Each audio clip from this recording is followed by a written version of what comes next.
Good morning student. यहाँ पे आज डीएलएड बीटीसी का 4th सेमेस्टर विज्ञान में भौतिक विज्ञान के बारे में आज हम अध्ययन करेंगे। सभी शिक्षक बंधुओं जो प्रशिक्षु हैं, हमें आशा करते हैं सभी लोग घर पे सेफ होंगे, स्वस्थ होंगे और आपका अध्ययन जारी रहे, इसीलिए ऑनलाइन क्लास चलाया जा रहा है। और हमें आशा करते हैं कि क्लास जो होगा आपके लिए बहुत ही अच्छा होगा। और वीडियो जो है लास्ट तक देखें, लाइक करें, शेयर करें, कमेंट करें। जो भी आपको प्रॉब्लम हो वहाँ पे आप बातें कर सकते हैं। तो आपका डीएलएड 4th सेमेस्टर का विज्ञान का जो टॉपिक है, जो चैप्टर है, वो है आपका स्थिर विद्युत आवेश, विद्युत धारा एवं चुंबकत्व। इसमें आवेश क्या होता है, विद्युत क्या होता है, विद्युत धारा क्या है, विद्युत धारा के सोर्स क्या है, इन सब के बारे में हम अध्ययन करेंगे। यहाँ पे सबसे पहले हम आप के लिए बात करते हैं विद्युत क्या होता है। सबसे पहले हम बात करते हैं विद्युत, जिसको बोलते हैं इलेक्ट्रिक कहते हैं। क्या कहते हैं? इलेक्ट्रिक कहते हैं। अब यहाँ पे हम देखते हैं कि आज के समय में इलेक्ट्रिक जो है, विद्युत जो है, हमारे जीवन का एक अभिन्न अंग बन गया है। विद्युत के बिना जैसे है कि जग सूना सूना लगे, तो विद्युत के बिना क्या है, जग सूना सूना है। तो हमारे दैनिक जीवन में विद्युत का भी एक बहुत बड़ा योगदान है। हमारे जीवन में विद्युत का अत्यंत महत्वपूर्ण स्थान है। विद्युत ऊर्जा जो आपका विद्युत होता है, इलेक्ट्रिक होता है, वह ऊर्जा का ही एक रूप होता है। विद्युत ऊर्जा का ही एक रूप होता है और विद्युत जो है वह हमारे दैनिक जीवन में अत्यंत महत्वपूर्ण है। दैनिक क्रियाकलापों का पूर्ण होना असंभव लगता है। मतलब दैनिक जीवन की जो आवश्यकताएं हैं, कुछ आवश्यकताएं मतलब कि विद्युत के बिना पूर्ण होना असंभव लगता है। जैसे कि जब लाइट चली जाती है तो क्या लगता है, सब कुछ सुनसान लगता है। मतलब बहुत से कार्य ऐसे हैं कि विद्युत के बिना क्या होता है, हमको असंभव सा प्रतीत होता है। इसीलिए जो इलेक्ट्रिक होता है वह हमारे दैनिक जीवन में बहुत ही अत्यंत ही उपयोगी सिद्ध हुआ और अत्यंत महत्वपूर्ण भी है। अब यहाँ पे औद्योगिक संस्थानों के संचालन के लिए, जैसे कि बहुत से औद्योगिक संस्थान हैं, या कोई भी ले लीजिए, जैसे कि आपको सिंपल नॉर्मल घर के लिए भी table fan, ceiling fan, cooler, fridge, AC, सबको चलने के लिए हमको विद्युत की आवश्यकता होती है। इस समय गर्मी का माहौल है तो इलेक्ट्रिक कुछ समय के लिए अगर चली जाती है, विद्युत कुछ समय के लिए चली जाती है, तो हमको लगता है कि जैसे कि सब बहुत परेशानी का सामना करना पड़ता है। तो ये हो गया विद्युत। अब विद्युत के बारे में यह विद्युत जो है वो फिजिक्स की एक ब्रांच है, जिसको हम इलेक्ट्रॉनिक्स कहते हैं। और इसमें क्या होता है कि मेनली आवेशों के प्रवाह के बारे में अध्ययन करते हैं। ऑलरेडी विद्युत में हम आवेश के प्रवाह के बारे में अध्ययन करते हैं। अब उसके बाद बात आती है कि आवेश क्या होता है। मेन इलेक्ट्रिक भौतिक विज्ञान की वह शाखा जिसके अंतर्गत आवेश के प्रवाह एवं उनके उपयोगों के बारे में हम अध्ययन करते हैं, वैद्युत का। अब बात आती है आवेश क्या होता है। आवेश जिसको हम चार्ज कहते हैं, चार्ज। देखिए आवेश, देखिए फिजिक्स में जैसा नाम होता है वैसा काम भी होता है, जैसा नाम होता है वैसा काम होता है। लोग कहते हैं ना कि आवेश में आकर हमने उन्हें मार दिया। तो आवेश जो होता है एक प्रकार से एक्साइटमेंट कंडीशन, उत्तेजना। यहाँ पे जब किसी दो बॉडी को आपस में रब करते हैं तो उसमें अट्रैक्शन और रिपल्सन की प्रॉपर्टी प्रोड्यूस होती है, अर्थात कह सकते हैं आकर्षण अथवा प्रतिकर्षण का गुण उत्पन्न होता है। यह आवेश के कारण होता है। जैसे आप लोग छोटे छोटे होंगे या आपके घर के बच्चे होंगे तो देखते हैं कि या आप लोग भी किए होंगे कागज के छोटे छोटे टुकड़े को हाथ में ले करके, और स्केल या कॉम को जब हम बाल में रगड़ते हैं, रगड़ करके उसको हम टच करते हैं, समीप लाते हैं तो उसको अट्रैक्ट करता है। तो सिंपल ये है कि जब हम किसी बॉडी को रब करते हैं, रगड़ते हैं तो उसमें आकर्षण अथवा प्रतिकर्षण का गुण उत्पन्न होता है। यह आवेश के कारण होता है। इसके बारे में यह मतलब 600 ईस्वी पूर्व ही इसकी खोज हो चुकी थी। इसका श्रेय जो होता है ग्रीस देश के थेल्स को जाता है, ग्रीस देश के थेल्स को जाता है। और इसके बारे में अमेरिकन साइंटिस्ट बेंजामिन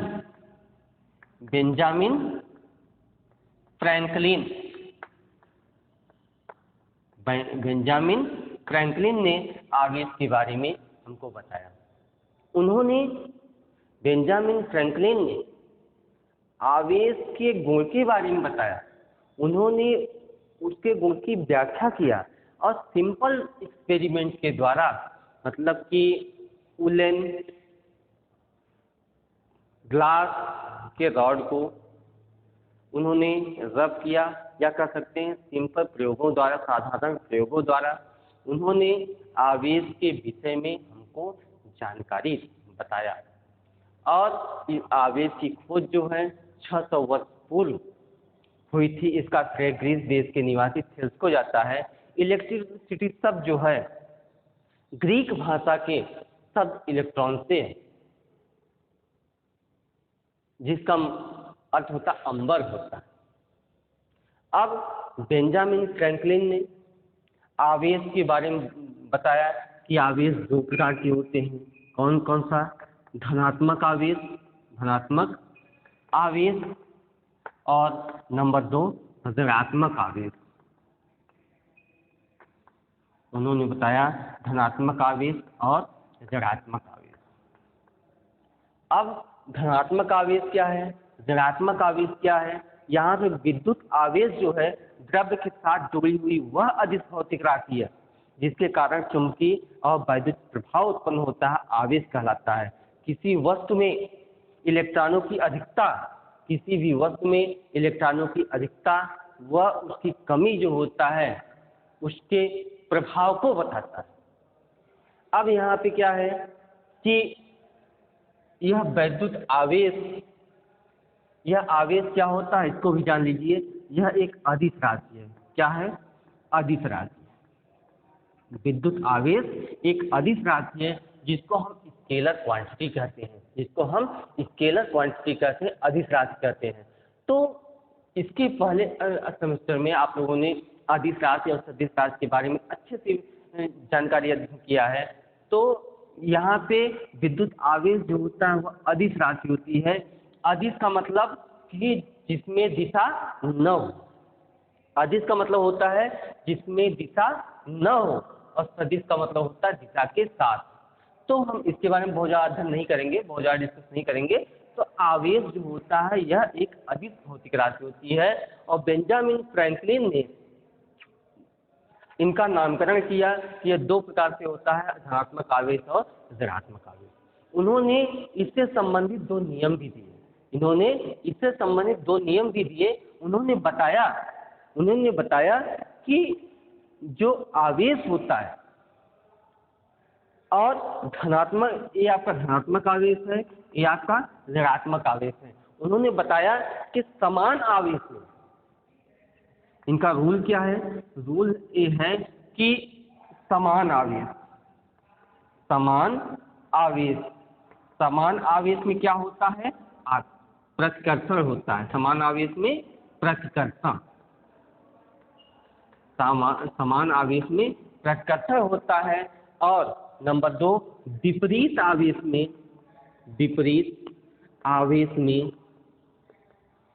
आकर्षण होता है। विपरीत आवेश में आकर्षण होता है। तो बेंजामिन फ्रैंकलिन ने आवेश का नामकरण भी किया और उन्होंने इससे समय दो नियम भी दिए। उन्होंने दो नियम यह दिया कि दो समान आवेश एक दूसरे को प्रतिकर्षित करते हैं तथा दो विपरीत आवेश एक दूसरे को आकर्षित करते हैं। तो यहाँ पे बेंजामिन फ्रैंकलिन ने धनात्मक आवेश और ऋणात्मक आवेश के बारे में बताया। उन्होंने बताया दो समान आवेश एक दूसरे को प्रतिकर्षित करते हैं तथा दो विपरीत आवेश एक दूसरे को आकर्षित करते हैं। इसके बाद इसको नोट कर लीजिए। हम आपको अब बताते हैं आवेश के सुचालक एवं कुचालक। आवेश के सुचालक एवं कुचालक। किसी ठोस पदार्थ की जो चालकता होती है, यहाँ पे हम आवेश के सुचालक एवं कुचालक, यहाँ मतलब कि conductor and insulator of charge, यहाँ पे आवेश के सुचालक एवं कुचालक के बारे में अध्ययन करेंगे। तो जो ठोस पदार्थ होता है, ठोस पदार्थ की जो चालकता होती है उस चालक के मुक्त इलेक्ट्रॉनों पर निर्भर करती है। तो मुक्त इलेक्ट्रॉन क्या होता है? जिसमें मुक्त इलेक्ट्रॉन अधिक होते हैं, मुक्त इलेक्ट्रॉनों की अधिकता जिसमें होती है वह चालक होता है। मुक्त इलेक्ट्रॉनों की कमी अर्थात कह सकते हैं जिसमें मुक्त इलेक्ट्रॉन क्या हो, नगण्य हो, वह आपका कुचालक होता है। और जिसमें मुक्त इलेक्ट्रॉन चालक कुचालक के मध्य में होते हैं उसे हम अर्धचालक कहते हैं। तो यहाँ पे हम केवल सुचालक और कुचालक के बारे में अध्ययन करेंगे।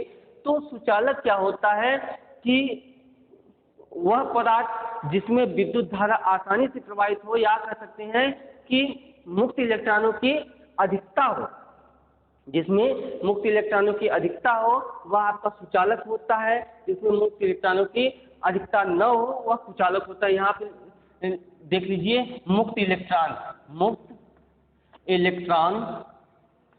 की अधिकता, जिसमें मुक्त इलेक्ट्रॉनों की अधिकता होती है वह क्या होता है, चालक होता है, जिसको हम कहते हैं सुचालक, जिसको हम बोलते हैं सुचालक कहते हैं। अर्थात जिस पदार्थ में मुक्त इलेक्ट्रॉनों की अधिकता हो वह चालक होता है, जिसको हम सुचालक कहते हैं। या कह सकते हैं जिसमें धारा आसानी से प्रवाहित किया जा सके वह क्या होता है, चालक होता है। इसका एग्जाम्पल जो होता है कह सकते हैं सभी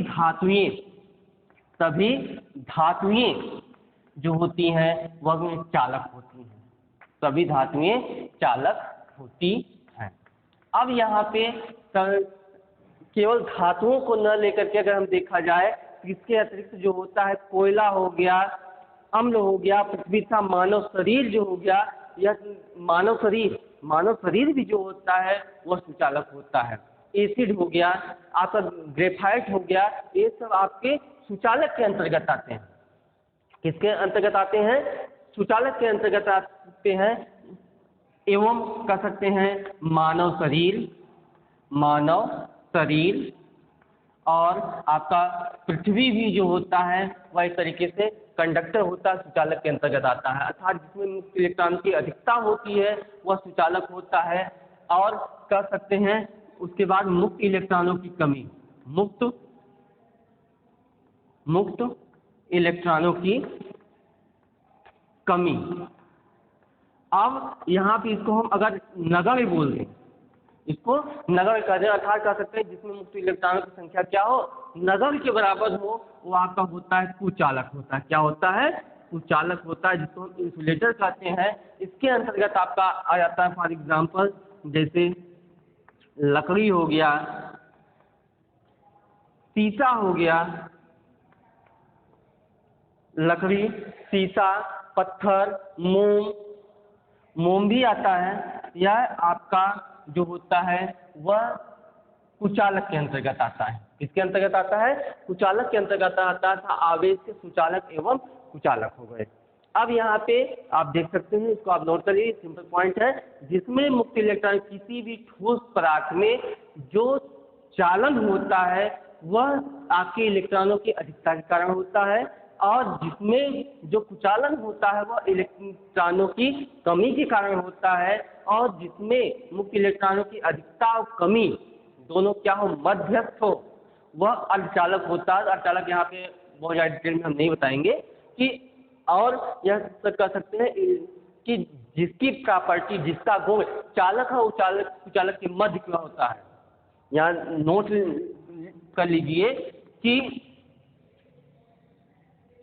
चालक एवं कुचालक, चालक एवं कुचालक के मध्य का गुण क्या कहलाता है?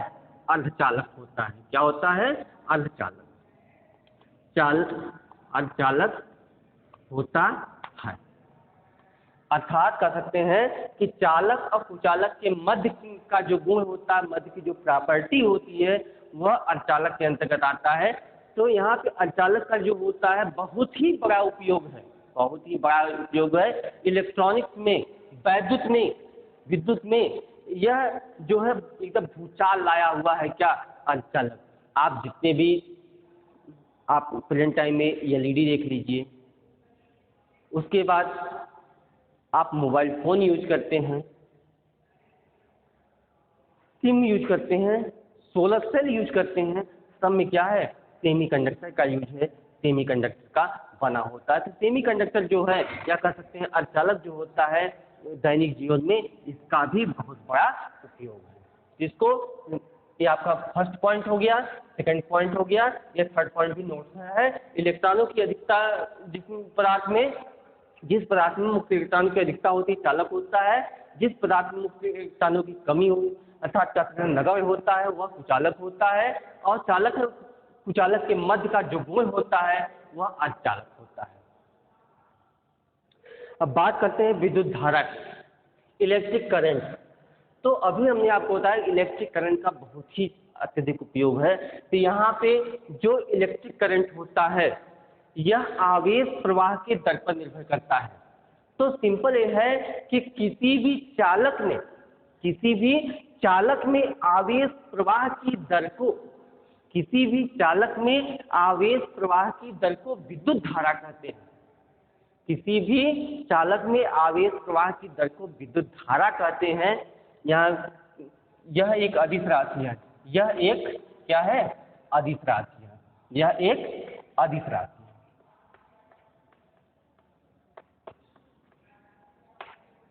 विद्युत धारा जो होता है एक अदिश राशि है। किसी भी चालक में आवेश प्रवाह की दर को विद्युत धारा कहते हैं। इसे I से प्रदर्शित करते हैं। यहाँ पे अभी हमने आपको बताया किसी चालक में या किसी भी पदार्थ में, ठोस में, किसी भी धातु में आवेश प्रवाह की दर को विद्युत धारा कहते हैं। अर्थात विद्युत धारा बराबर होता है आवेश प्रवाह बटे समय। आवेश प्रवाह बटे समय। अब यदि आवेश प्रवाह किसी भी चालक में, यदि आवेश जो है क्यू प्रवाहित हो रहा है और कितने समयांतराल में? T समयांतराल में, तो विद्युत धारा बराबर आवेश Q बाई T, या कह सकते हैं I equal to Q by T। अब विद्युत धारा का जो मात्रक होता है, यह होता है कूलाम बटे सेकेंड। यह होता है कूलाम बटे सेकेंड होता है, या इसको हम एम्पियर कहते हैं,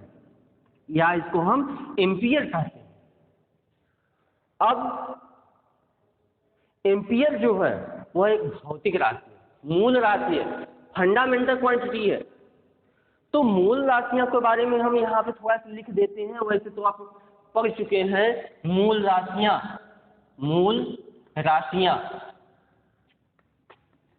राशियों में जैसे कि आपका लंबाई हो गया, नंबर 2 आपका हो गया द्रव्यमान, नंबर 3 आपका हो गया समय, नंबर 4 हो गया आपका ताप, नंबर 5 हो गया आपका वैद्युत धारा, नंबर 6 हो गया ज्योति तीव्रता, और नंबर 7 आता है पदार्थ की आणविक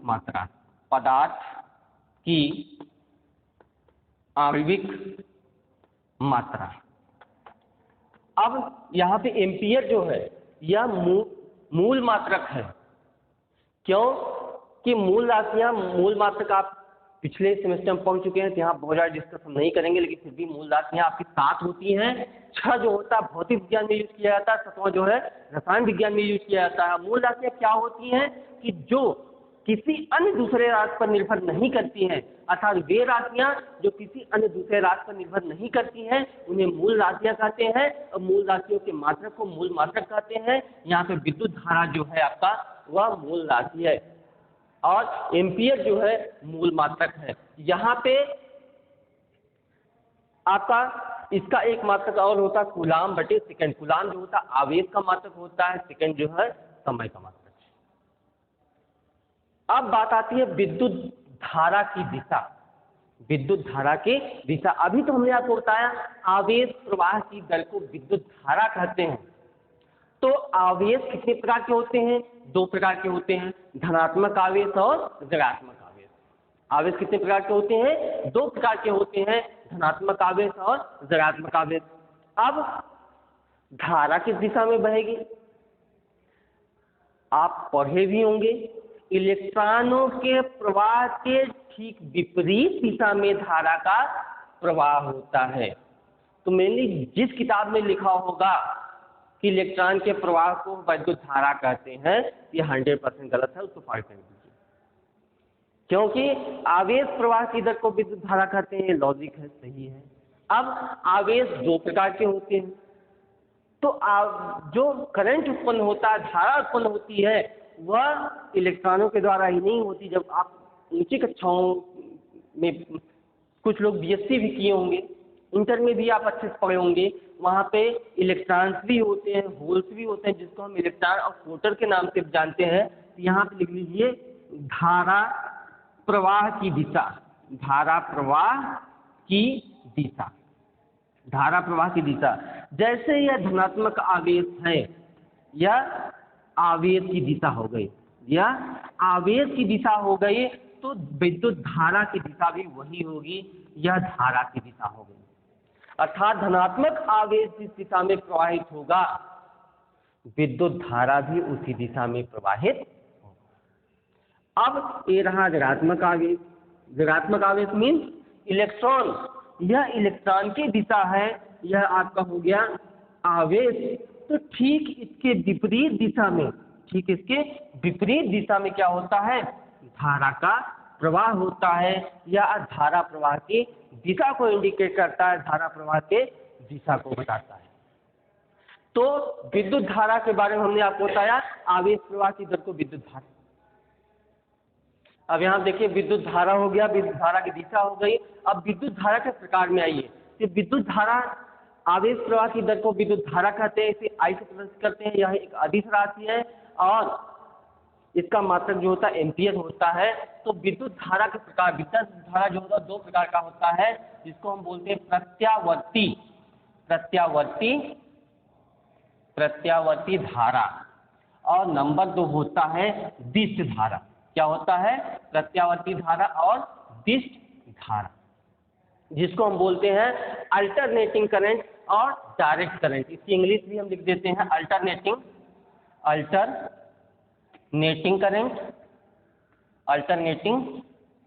करंट, और नंबर 2 होता है डायरेक्ट करंट, अल्टरनेटिंग करंट और डायरेक्ट करंट। अब बात करते हैं प्रत्यावर्ती धारा क्या होता है। तो जो हमारे आपके फैन चलते हैं, बल्ब चलते हैं, विद्युत मोटर चलती हैं, ये आपके एसी से चलते हैं, अल्टरनेटिंग करंट से चलते हैं। तो अल्टरनेटिंग करंट होता क्या है? इस प्रकार की धारा एक निश्चित समय के बाद अपनी दिशा और मान बदलता रहता है, इसलिए इसे प्रत्यावर्ती धारा कहते हैं। तो प्रत्यावर्ती धारा क्या होता है? एक निश्चित समय के बाद, एक निश्चित समयांतराल समय के बाद दिशा एवं परिमाण बदलता रहता है।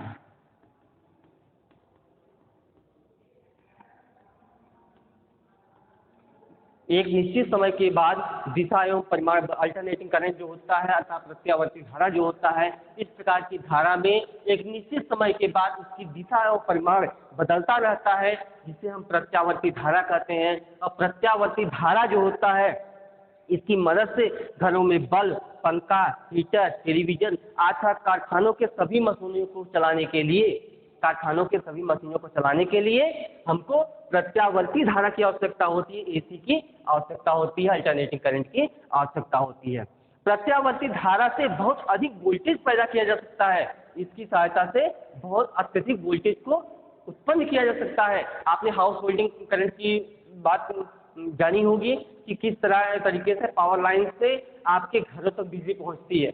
वह किस प्रकार से डिवाइडेशन होता है, वह आपके घरों में जो बिजली आती है 220 वोल्ट यहाँ से ट्रांसफार्मर से 440 चलती है और डिवाइड होकर आपके घरों में 220 वोल्ट पहुंचता है, तो वह करंट जो होता है, वह धारा जो होती है अल्टरनेटिंग करंट होता है, जिसको हम प्रत्यावर्ती धारा कहते हैं। अब तो ट्रांसफार्मर की मदद से जो प्रत्यावर्ती धारा होता है, ट्रांसफार्मर की मदद से इसको कम अथवा अधिक कर सकते हैं। और यहाँ पे हम एक कर सकते हैं कि जब विद्युत धारा की दिशा में परिमाण के साथ पुनरावृत्ति हो उसे प्रत्यावर्ती धारा कहते हैं। इसका स्रोत जो होता है प्रत्यावर्ती धारा जनित्र होता है या जनरेटर कह सकते हैं। प्रत्यावर्ती धारा को ज़्यादा दूरी तक आसानी से भेजा जा सकता है। प्रत्यावर्ती धारा को आसानी से बहुत दूरी तक भेजा जा सकता है।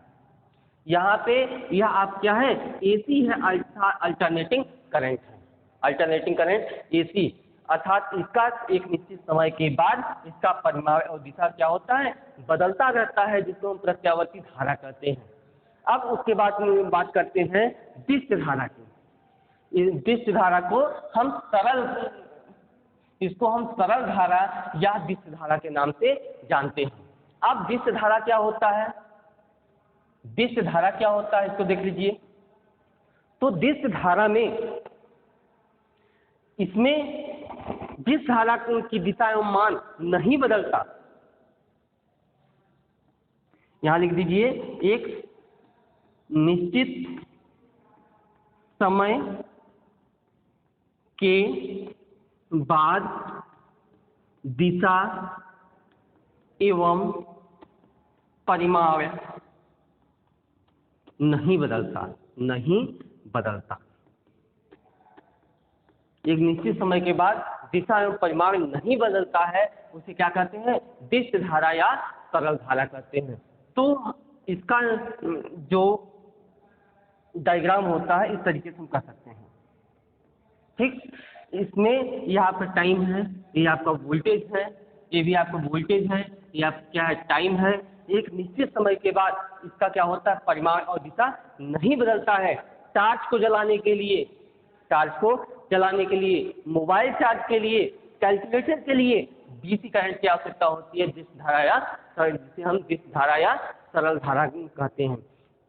अब इस प्रकार जब विद्युत धारा की दिशा समय के साथ अपरिवर्तित हो तो उसे डिस्क धारा कहते हैं। यहाँ पे यह दिशा जो होता है कि किसी सेल से एक बल्ब को प्रकाशित किया जाए तो उसमें विद्युत धारा जो होता है, धारा की दिशा सदैव धनाग्र से ऋणाग्र की ओर, धनाग्र से अर्थात धन दिशा से ऋण दिशा की ओर प्रवाहित होती है किसी सेल में। अब बात करते हैं, यहाँ से हो गया प्रत्यावर्ती धारा, डिस्क धारा। सिंपल ये बात करते हैं कि प्रत्यावर्ती धारा क्या होती है, एक निश्चित समय के बाद जिसका दिशा और परिमाण बदलता है उसे हम प्रत्यावर्ती धारा कहते हैं, और एक निश्चित समय के बाद दिशा में परिमाण नहीं बदलता है उसे क्या कहते हैं, उसे हम डिस्क धारा या सरल धारा के नाम से जानते हैं। एक उपकरण होता है, डिवाइस होती है, एक उपकरण होता है, एक डिवाइस होती है। डिवाइस को ही हिंदी में उपकरण कहते हैं भाई, गलत न समझिएगा। जो प्रत्यावर्ती धारा को डिस्क धारा में परिवर्तित करता है, प्रत्यावर्ती धारा को डिस्क धारा में जो परिवर्तित करता है उसे कहते हैं डिस्ककारी। क्या कहते हैं, डिस्ककारी, जिसका नाम होता है, जिसको इंग्लिश में बोलते हैं रेक्टिफायर, जिसको बोलते हैं रेक्टिफायर। एसी को डीसी में जो बदलता है अर्थात प्रत्यावर्ती धारा को डिश धारा में जो उपकरण बदलता है उसको हम डिस्कारी कहते हैं अर्थात रेक्टिफायर कहते हैं। और रेक्टिफायर में संधि का उपयोग किया जाता है। तो अत्यधिक बातें हो गई। यहाँ पे मेनली आपका जो टॉपिक है प्रत्यावर्ती धारा और डिश धारा, तो ये आपका टॉपिक है। हमें आशा करते हैं आपको बहुत अच्छा लगा होगा, जिसमें हमने आपको विद्युत क्या होता है, विद्युत आवेश क्या होता है, चालक कुचालक और विद्युत धारा प्रवाह की दिशा और आपको विद्युत धारा के प्रकार, प्रत्यावर्ती धारा और डिश धारा के बारे में हम आपको अच्छे से बता दिए। हमें आशा करते हैं कि आप बहुत अच्छी तरीके से समझ गए होंगे और कॉलेज के ऐप पे इसका नोट्स भी आपको प्रोवाइड किया जा रहा है। आप इसको अत्यधिक लाइक और शेयर करें। कोई प्रॉब्लम हो तो आप क्वेश्चन पूछ सकते हैं, कमेंट कर सकते हैं, उसका आंसर आपको जरूर मिलेगा। और घर पे रहिए, सेफ रहिए, मेहनत करिए। धन्यवाद।